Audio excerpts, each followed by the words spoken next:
Good day, grade 12s. This is the second part of the lesson. We're going to be focusing on this part of the exam guidelines to be able to investigate the range of available business investment opportunities, and then discuss or outline or describe the following factors that you should consider when making investment decisions. So we're going to look at the list of 9 bullets, and then this will conclude today's lesson. So a few definitions to look at. Risk. Risk refers to the chance that the investment amount may reduce in value or lost in total over a period of time due to unforeseen circumstances. So that's the risk that you have no idea, no control over, and it can either work in your favor or against your favor. It's like the exchange rate.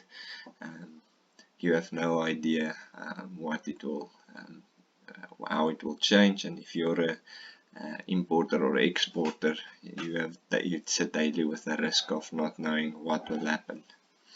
Shares.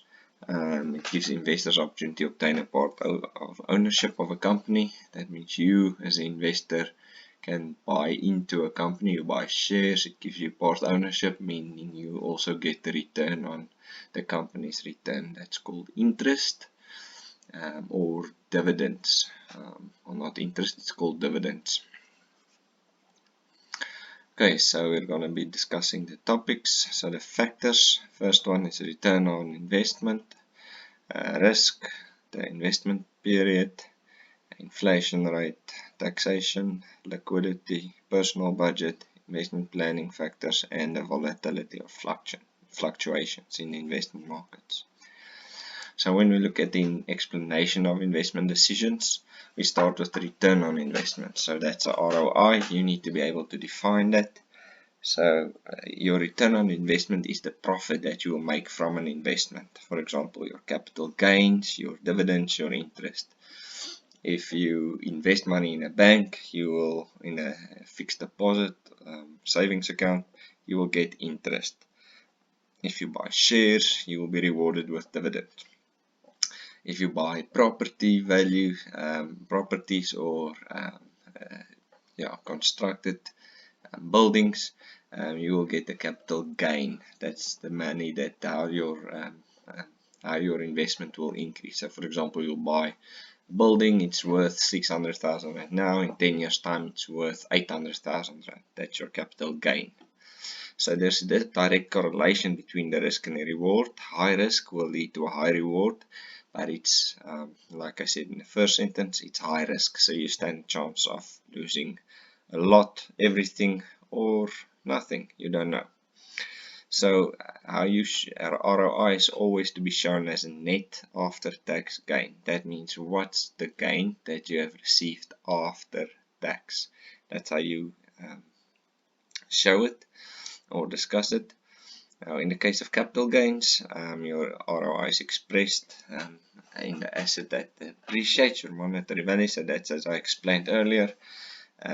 For example, if it appreciates, your house value will increase. If it depreciates, your house value will drop.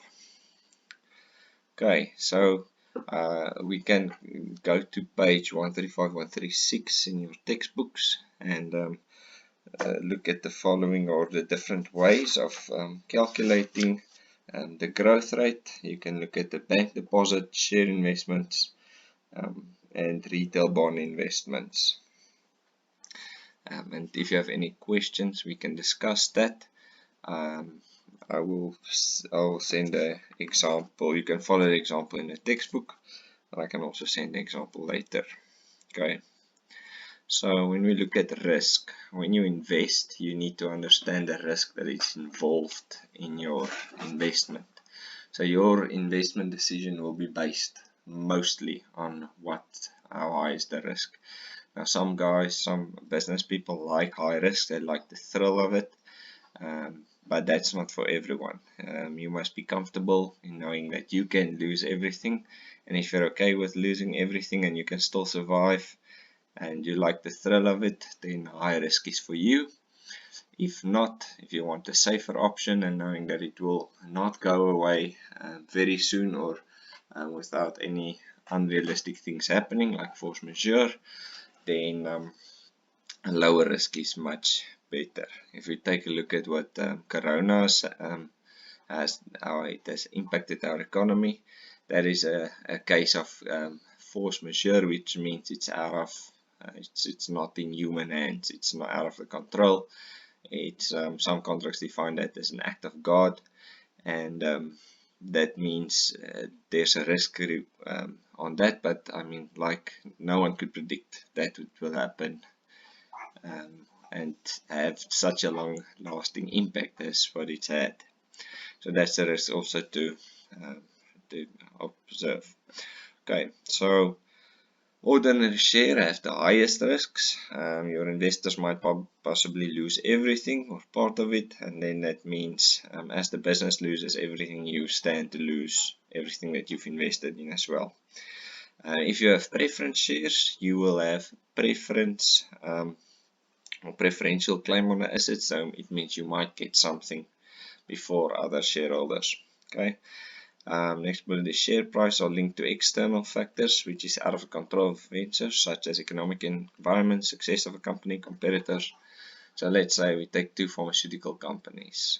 Company A is a new company, but bringing in trusted brand names from the rest of the world, versus another one is a local company, which has been consistently producing high quality products that everyone knows. That's a household name.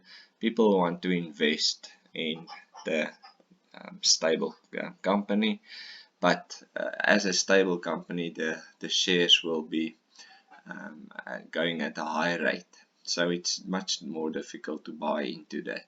Whereas with a newer company, the share prices will be lower, but they have no idea if it will work or not based on market trends or market research, and that's where you need to understand the risk that's involved in that. So if the company is a success, you'll get your investment will be you will have a high return on investment. If the competition increases, that means there will be more companies producing that or selling it, which means it can either be to your benefit or to your downfall. If the companies are better, then it will be to your downfall. If they are not better and your company is the best, it will be to your value. Okay, and the one thing about share prices is it can change in a quick period, like in hours. So that's called the quick changing environment is called volatility. So you would like to take out the uncertainty of that and invest in a product that will not fluctuate so much. Okay, next on the investment period. This is just linked to the duration of the investment. It can vary. It is also depending on the goals or the requirements or the needs of the investor.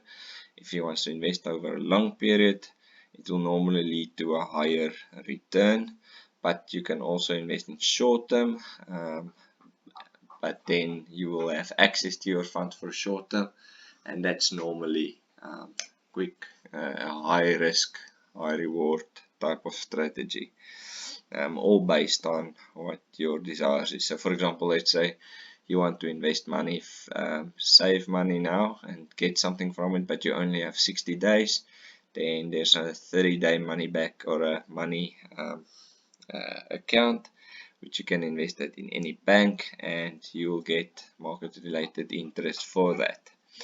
But if you want to buy and sell shares in that time, buy and sell, you have no idea what the market will do, so the company can either go and expand and boom in the sales, or it can drop and then you'll sit with a share that's worth nothing.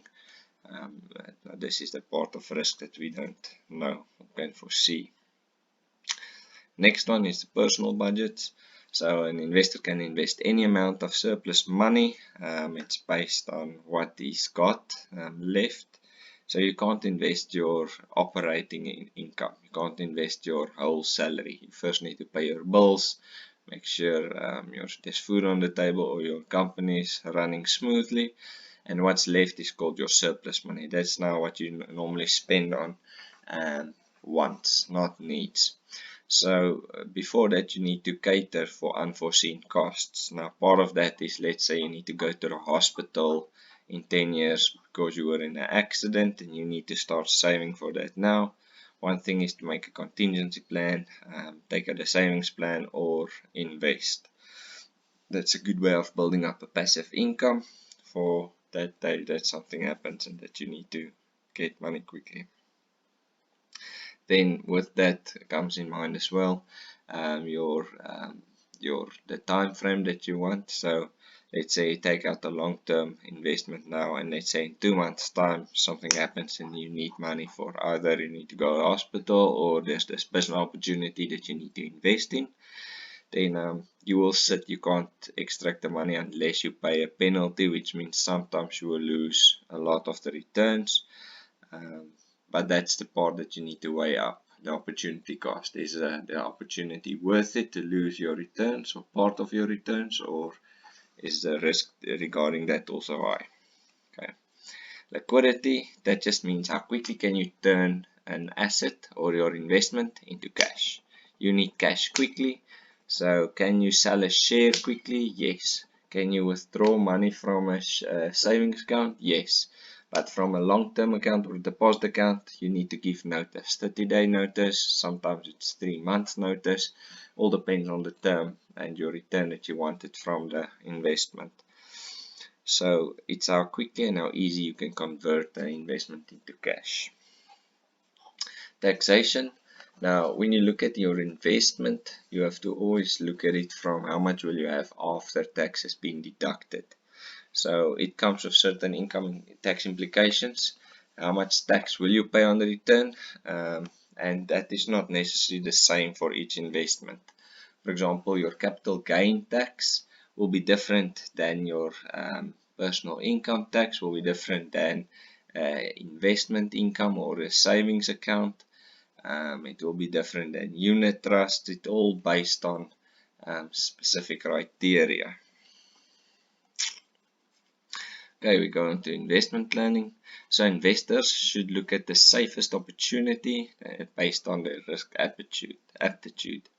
Okay, so when you're an investor, you need to decide what level of risk you want to take, and what type of return you want from it. Are you comfortable with losing everything and gaining everything? But it's the same coin, the different sides that it can fall to. Okay, so low risk investments usually renders a low income on investment capital, but it's much more safer. So you have, as an investor, have to do research on opportunities that render the history, a consistency of good returns. Now, for example of this, you can follow this link or you can type it in. You can type in Prudential ad. It's the fisherman ad. And it's just a good way of showing that consistency means putting in the hard work day after day, night after night, consistently without stopping, and then you will reap the rewards. It's not a one-time hit lucky and continue with that. There's no market pattern for that, but it's about consistency, and that's Prudential's their vision, their mission, their whole marketing ad. And as you can deduct, they are an investment company. Okay, so you have to divide the investments between various investment options, and you have to consider the methods of calculating the interest or return on investments. Okay, last one, volatility or fluctuations planning. So fluctuations in international and national economic trends should be considered. You should always look at what's happening in your local market or international market. So the level of volatility will determine the amount of return. If there's a high volatility, then it will be a direct link to how much money you will get out of it. So let's say, for example, you've invested into